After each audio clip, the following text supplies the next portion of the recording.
I have a rather specific question for Mark, and I would like to have some clarification. You talked about what you described as the traditional semach, or the gem ritual, if you want. And I understand that you also kind of related this to the more kind of rural forms of how these are kind of celebrated. But for some reason, and I need some clarification there, what you specifically mean, you tied this to the nationalism, and I can understand this in terms of the reception of. You tied this to nationalism, but I think well, I perceive this somewhat differently, because this would then start with, let's say, of course, we can go to the 1937 Dersim massacre and the way of how Alawis are treated and how their poetry, the Bektashis and so on, were kind of dealt with in that context. But specifically to the the Alawis, at least the Anatolian Alawis, going public, we have particularly, I think, the 1993 massacre, which led, in my understanding, to the Alawis to also display their rituals in public. And is this not, and of course, that's a different time period, but it's also a kind of democratization after, let's say, various military coups, if you want. What is your take? And I can see what you mean by traditional, and of course, the urban, let's say, the Istanbul gems or the semachs that I studied are, of course, quite different. But the interesting case is when I kind of want to see this, or maybe you can clarify what you mean by traditional. You mentioned the textualization of these traditions, and that's, of course, a form that, let's say, ties into that. And of course, you have now to the medialization with the videos and the films. But can you specify how, or what's the range of the traditional gem or the semach that you reference? Well, thank you. That's obviously a very important question. It's a long, complex history, as you know, as well as anybody does. Many, many factors come into play to bring Alevis or anything else to the state that it is today. It's just striking, especially, I mean, nationalism, secularism, but I think more importantly, migration and the splitting up of the rural communities and people reconvening in cities and forming associations where you have a mixed community, people from different regions. The thing that distinguishes what I call, and again, I use these terms very loosely, obviously traditional and modern. I don't mean to give some like distinct categories, but what I would say would distinguish something that would be traditional was that it would be local, more or less restricted to one locality, with less contact with the outside world than you find today. Mode of transmission primarily oral, as opposed to books that can be distributed or recordings that be distributed. Maybe an ashik comes by on his horse once a year and shares a song, but kind of more limited. It's a relative tradition, I would say, than to what we find today. So the reason I use the idea of traditional is to emphasize how things have changed. And so what has changed is the textualization that you mentioned, the standardization, the mixture of different regional variations to make this kind of what I might call a national Alevi repertoire. Alevi repertoire, but at the national level. And so the poem that I referred mostly to, Gitme Turnam Gitme, with probably the most recognizable melody of any of these musical compositions, is one that in particular has come to be one of the classics of Alevi ritual repertoire, or musical repertoire, we'll say. So it's been recorded more than any of the others in many different forms with different verses. Some might have just the first two verses. Some might have all of them except in one. And so you find that the most the kind of the dominant thing. But I And again, I've only started working on this project in a month since Sarah recommended it to me. So I'm still putting together a lot of data to really draw out a more full picture. But I found 12 different song texts that are considered turnasema. They have some ritual or musical composition. And I found videos on YouTube of most of them. So they're all working their way into this. And so just this idea of the standardization of Alevi ritual, we see it in one very interesting example. Dertli Divani, who's a musician that I've been following for a long, long time. I love his recordings because he does these ritual songs, semas and everything, from his region, from Urfa especially. And so he'll put these on his cassettes, his CDs. And then the one he calls Urfa Sema, on his very, very first cassette, became a classic of Alevis. And so now every Alevi Dernek association and every Sema Ekibi in Istanbul or Ankara, wherever, has this as part of their repertoire. So Urfa Sema is now the national Sema. So there's all these processes that kind of mix into. So I don't mean to say traditional is something that's pure and never changes. Of course, it changed as well. As I said, what I would consider one of the traditional texts talks about a sema in it. So it's self-reflection on the ritual that's in the ritual itself. Things have always been changing, but it's the scale of change, I think, that I would use to define what's traditional. Thank you. No, I think there's a particular this particular transition after the Sivas massacre, when Alevis became or turned public, if you want. In Istanbul, had previously just local organizations or named to the village, and then since then they started to identify themselves as Alevis in public, and of course that's led to the whole process that you kind of described. I wasn't kind of sure how you. Let's say, wanted to kind of address this. And of course, that we have this now all on video is quite unique. I filmed some of these in Istanbul. And of course, as you may know, I worked and my wife also worked on that, particularly this transition in terms of the textualization and unification of some of these. But I think that's, if I may kind of just, but I would like to have somebody else speak, but the textualization and presentation and representation, I think there would be a debate, but I rather would, let's say, abstain from this question and maybe have other questions that are then directly to both of the presentations. Just a very small thing. Is also, I saw the Turkish and the Livaneli song. The crane is compared to a koi beloved, so not the jam. Canan. But so it's not mahbub or something. No, Canan is usually used in Turkish. The Persian is often preferred in poetry rather than the Arabic. It actually suggests a very odd back and forth of metaphors, because of course the beloved is usually a metaphor for the divine. Whereas here the crane is compared to a beloved then. Yes. And the beloved, either directly or indirectly it is, or both are seen as a metaphor for the divine. Right. In Turkish poetry, mystical poetry in general, but especially in Alevi Bektashi context, the Persian terms are preferred. And so especially Canan is, it correlates with the Can. The Can is the self and the Canan is the beloved. So Canan works well in a poem. Whereas Mahbub, Mashuk, it doesn't really fit that, doesn't fit that idiom. Ashik, Mashuk is a good way to parallel terms, but Turkish poetry hasn't really, Alevi poetry hasn't really developed that as much as Canan. No immediate questions. What I kind of was wondering, because when you spoke about the development, and the contemporary expression of the cranes, I thought, okay, now we would see some of these, maybe a commercialized video, or the commodification of these songs. And well, I attended some of these Alevi meetings, where you have these productions and so on, and so probably it would be interesting to see how the crane dance changed in on a kind of public stage. Yeah. But that's Yeah.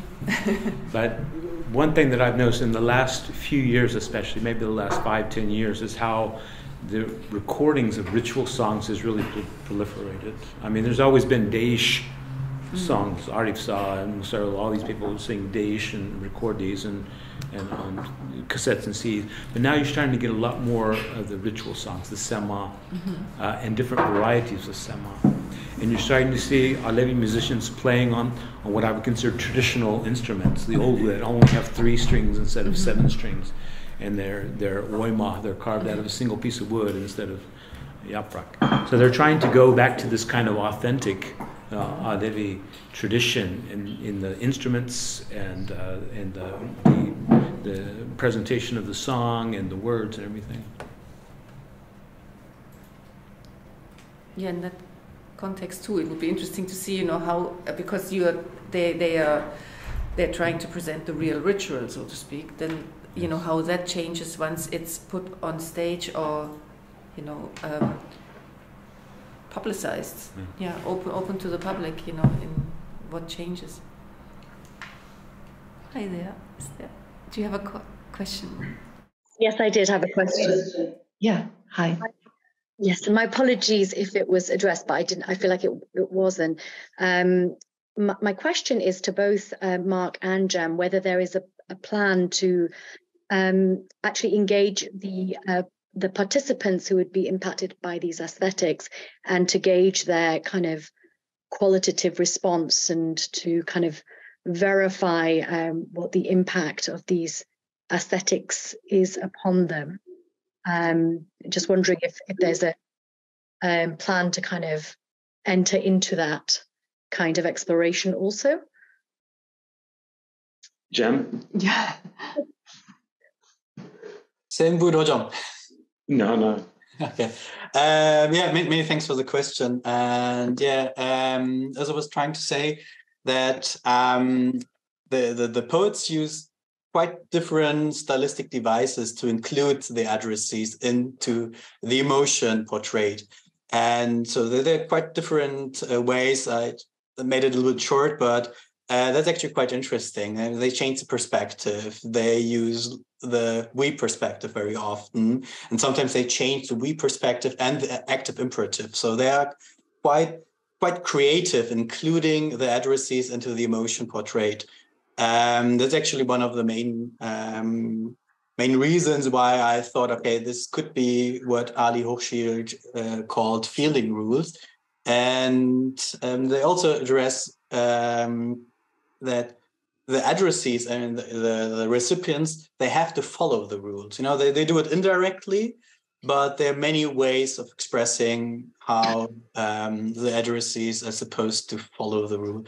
So that's, in a way, a dialogue between the lyrical subjects and the addressees. And on a variety of ways. It's actually quite interesting how they do that. And sorry, I might be misunderstanding, Jem, please forgive me, but I'm just wondering whether part of your engagement has, perhaps you've engaged in these as a participant yourself. So maybe that's where some of this sort of comes from. But I was just wondering whether there'd be any interviews or have been any interviews with the participants to kind of gauge their experience of this, way. No, my research is completely on a textual basis. So I'm a historian, and I just work with the texts, and I was also trying to. And the reason why I chose the 3 poets is also they are as figures of memory connected to the early pre-modern period, the time of confessionalization. And so I would also say that emotions are also part of this confessionalization. So in a way, so it's, so basically I just did my research on based on the textual representation of the emotions. But there are also some interesting works who also consider this ritual dynamics. My colleague Dennis Joschanecke and also Mark has also addressed this question. But my research was basically on the poems themselves and what the poems themselves represent. Oh, thank you, Jem. Thanks. Yes. Thank you. I wanted to wait. I don't want to kind of just jump in, but I do really have, how to put it, some thoughts on Jem's paper in particular, and I have even some further ideas. Well, for one, I really like, and I think Mark's, let's say the film that you showed, that you could read the text, the textualization, of course. I think aesthetically, it has really, really a lot of ramifications, I suppose.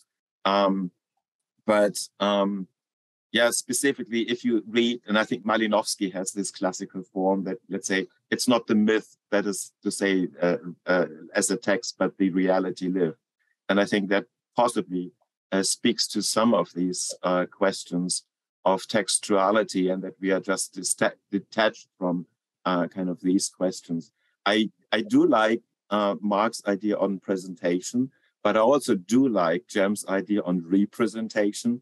And let's say what Mark kind of described with the Christian tradition, I would call this simulation. Maybe that's just a little bit terminology here, but it is also representation to make present again, to go into, let's say, or to make present. I don't know the better way to do it. Mark kind of chose and I think it was very clear, to present. And I think that's, again, we possibly should get away from these simplistic interpretations of symbolic anthropology, that this is not a symbolic reading, it's of a text. That's what I try to kind of show also, that we are dealing with processes, and that, let's say, reading is something we had yesterday, the narrative, kind of the storytelling, where you envive or enliven these specific texts as narratives again, or you perform them. So even representation, and I think, Jem, you kind of almost said, well, I'm just working with texts. No, that's fine. But what you do is something more. It's about, let's say, the poetry to getting into these texts, that you are kind of feel the emotions, the melancholy. Of course, you have this in the textual form, but you can imagine these when you read this. And of course, if you have the aesthetics or the qualities to read these texts, to let's say linguistically, what you kind of nicely showed on how these terms refer to specific emotions and also trigger specific emotions. And that's my main point, actually. I found very interesting in your paper. I do want to tell you, read Gregory Bateson's idea on ethos and eidos. I think it's specifically, let's say, putting this into a broader perspective. At least some of the kind of research, there are kind of limitations to these, and also kind of look into Durkheim's, the collective effervescence. And I do like your idea that you kind of brought emotion as being based on a stimuli. That is, again, something I feel like when I'm using the term, it's too Batesonian, it's too behavioristic. But there is something to it. That's the intentionality, the object-based kind of feature. But I think that is the other element. And I think when you, for example, referenced Yazd, or let's say other enemies of the Alevis, if you want, these are, as you nicely showed, of course, culturally coded emotions, but also emotions that are, how to put it, and of course, pardon here my behavioristic terminology, triggered. That, let's say, there's of course an object, but it's an imaginary object. But it's also a historical object, which became, and I think you used the term symbol. In the Persian sense, I also could kind of, or would use this as being something not just on a meaning level, but something that triggers, let's say, causally emotions on if you hear this name, or if this is kind of used in a particular context. That's the type of thing I at least was trying to outline in my kind of rather abstract and theoretical kind of prelude, meaning that, let's say, you have these names, you have these poetical features in these texts, and of course you kind of read them in the context of how they are used in the, let's say, Sunnism and Alevism and the formation of identity, but also what I would call the cultivation of collective emotion or emotion responses to, and that's then again Marx's kind of point again, how this is kind of, or how specific traditions are felt in specific environments. Maybe that's too long of a comment, but I found this very interesting on how kind of you use the aesthetics of textuality in a kind of quite different way to recontextualize this in the life world of the Alevis.